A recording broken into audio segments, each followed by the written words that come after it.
Ad Asiago, capoluogo dell'altopiano vicentino dei 7 comuni, si sono trovati in migliaia per partecipare alla grande festa dedicata all'emigrazione veneta nel segno dei valori e delle tradizioni. È stato un nuovo capitolo molto importante tra cittadini residenti e oriundi veneti che vivono ed operano nei vari continenti. Dopo il primo raduno a Feltre e Belluno, ora quello di Asiago, e nel 2010 la giornata dei veneti nel mondo si terrà in provincia di Treviso, a Motta di Livenza, in occasione dei 500 anni dall'apparizione della Madonna dei Miracoli.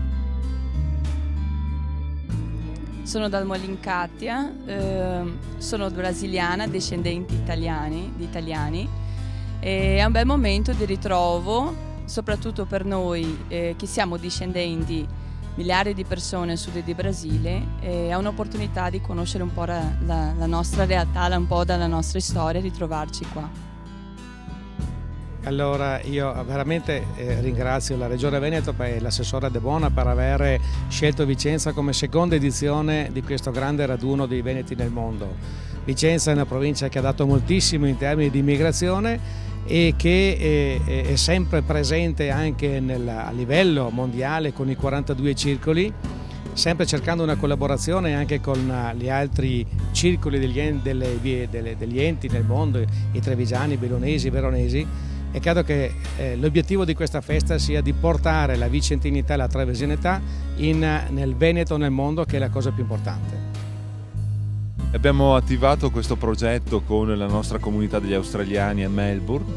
che è teso a coinvolgere anche i figli dei nostri migranti. È un'idea che vuole in un certo qual modo mantenere un legame forte e risaldare il rapporto con la nostra comunità in Australia, ma che potrebbe essere anche esteso alle altre comunità degli immigranti nel mondo, al fine di valorizzare le esperienze e le capacità, le attitudini dei nostri immigrati e dei loro figli, apportando anche ad un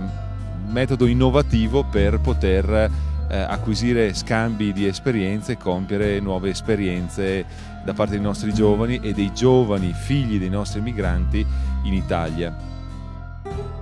Asiago è stata splendida, con tutti i comuni dell'altopiano, con la sua comunità montana, con il comune, con l'ente Vicentini nel mondo, con gli uffici del mio referato in Regione Veneto. Abbiamo partecipato ad un evento che ha visto la presenza di migliaia di persone, centinaia di sindaci, tutte le province presenti, parlamentari, consiglieri regionali, miei colleghi di giunta, per festeggiare questi pionieri che hanno iniziato 150 anni fa ad abbandonare soprattutto la montagna veneta. Ed è per questo che quest'anno siamo venuti ad Asiago, nell'altopiano, perché questo altopiano nel corso di un secolo ha visto il 70% della propria gente emigrare in giro per il mondo, e questa partecipazione, la commozione che ho visto in tanti emigranti rientrati apposta dal Canada, dall'Australia, dal Sudafrica, che sono rientrati dalla Francia, dalla Spagna, dalla Svizzera, dal Belgio, per citarne solo alcuni, è la testimonianza di quanto sentiti siano i valori che hanno caratterizzato questo esodo, che ha collocato il Veneto al primo posto tra le regioni d'Italia, tra coloro che ha dato in termini di esodo migratorio.